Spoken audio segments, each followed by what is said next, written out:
Bonjour, je suis Hakim Lalam et je vous propose ma chronique du mardi 30 août 2022.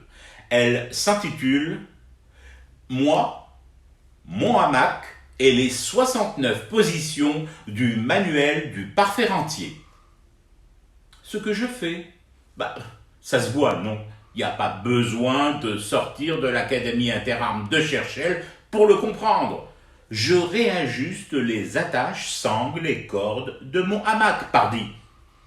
Comment ça, l'été est presque fini et c'est plutôt le moment de le ranger mon hamac? Ça va pas, non? Ranger mon hamac, le plier et tout, et le fourrer dans le grenier?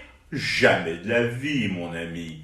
Déplier et harnacher dans mon salon, mon hamac est et restera. Et pas que! Je rajoute dessus un joli coussin couleur opulence pastel pour le confort de mes cervicales. Je prépare une pile de vieux numéros de Paris Match, des polars que je me promettais depuis des lustres de lire enfin, et une théière pleine posée sur un brasero incandescent, lui-même disposé à portée de main. Ah oui, j'allais oublier. Je rajoute ma vieille TSF pour écouter les bulletins de Sonatrach et des différentes sociétés minières et de matières précieuses annonçant toutes les heures de nouvelles découvertes. On n'est pas bien là? Pourquoi je m'apprête à m'allonger sur mon hamac à présent, à l'heure de la rentrée et des retours de vacances? D'abord, la rentrée scolaire n'est pas pour tout de suite, ça sera le 21 septembre.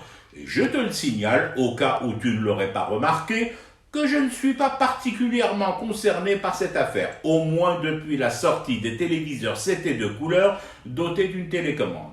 Ensuite, plus prosaïquement, voire plus brutalement, c'est mon hamac et je m'y allonge quand je le décide. Manquerait plus que l'agenda de mon hamac me soit dicté par l'étranger étant ici toute personne qui ne serait pas moi et dont le positionnement GPS se situerait hors des 2 mètres du périmètre immédiat de mon hamac.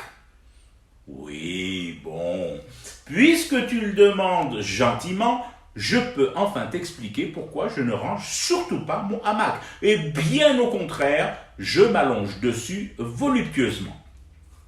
Gigi vient d'annoncer des augmentations des salaires et des revalorisations des pensions de retraite et d'allocations chômage. Et tu voudrais que je bouge, que je fasse du zèle en redécouvrant les vertus du travail? T'as été piqué ou quoi? Ah bon? L'insulte à présent. Rentier, gros rentier affalé en tas. Voilà, tout de suite les grands mots et les gros mots et l'invective. On se calme, mon ami. Si t'as pas de hamac, je peux toujours t'en prêter un, gracieusement. J'en ai acheté toute une série dans la perspective des augmentations annoncées par le Moradia.